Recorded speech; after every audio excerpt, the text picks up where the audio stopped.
कहानी की शुरुआत होती है साल 2028 में, जब लॉस एंजलिस की सड़कों पर पानी को प्राइवेट कर दिए जाने की वजह से जबरदस्त रायट्स भड़क उठे। इसी अफरा तफरी का फायदा उठाने के लिए दो पेशेवर क्रिमिनल भाई सैम और मैक्स अपने साथियों रॉय और टॉमी के साथ मिलकर एक बैंक लूटने पहुंच गए। पर वहां एक दिक्कत आ खड़ी हुई, क्योंकि बैंक के एम्प्लॉइज के पास वॉल्ट तक पहुंचने का कोई एक्सेस ही नहीं था। तभी सैम के दिमाग में एक तरकीब आई। उसने सोचा कि रायट्स की वजह से सारे अमीर लोग अपने कीमती सामान को छुपाने के लिए अपने एम्प्लॉइज को भेज रहे थे, इसलिए भाइयों ने तय किया कि वो बैंक की बजाय इन्हीं क्लाइंट्स को लूटेंगे। लूटपाट के दौरान मैक्स ने एक आदमी की जेब से एक बहुत कीमती पेन निकाल लिया। उस आदमी ने मैक्स को चेताया भी कि ऐसी चीज चुराना बहुत बड़ी गलती साबित होगी, मगर मैक्स ने उसकी एक न सुनी। भागने के लिए उन्होंने एक दीवार को उड़ा दिया ताकि किसी गली से निकल सकें, लेकिन पुलिस ने उन्हें ढूंढ निकाला और उन पर गोलियां बरसानी शुरू कर दी। इस गोलीबारी में टॉमी मारा गया, जबकि रॉय और मैक्स बुरी तरह घायल हो गए। मैक्स की हालत सबसे ज्यादा गंभीर थी और वो सिर्फ इसलिए बच पाया क्योंकि सैम ने अपनी बुलेट प्रूफ जैकेट के दम पर ज्यादातर गोलियां खुद अपने ऊपर झेल ली। इस मुसीबत से निकलने के लिए सैम ने होटल आर्टेमिस को कॉल किया, जो एक ऐसा खुफिया हॉस्पिटल था जहां सिर्फ क्रिमिनल्स का इलाज होता था। इस होटल को एक नर्स चलाती थी,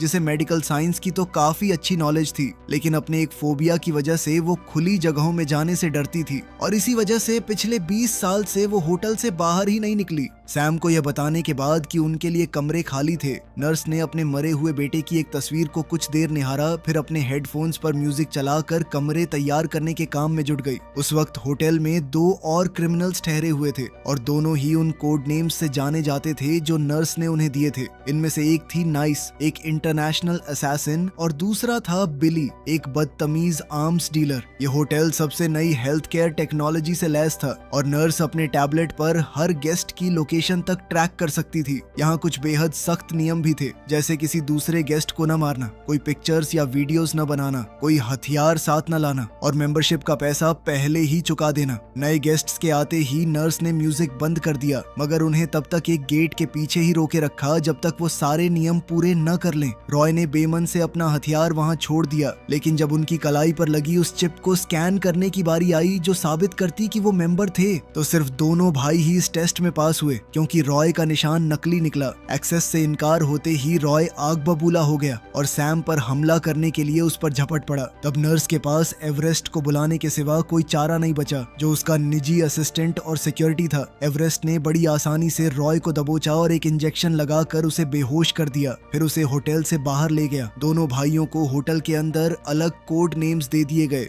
नर्स उन्हें एक कमरे में ले गई ताकि उनका इलाज शुरू कर सके। इलाज से पहले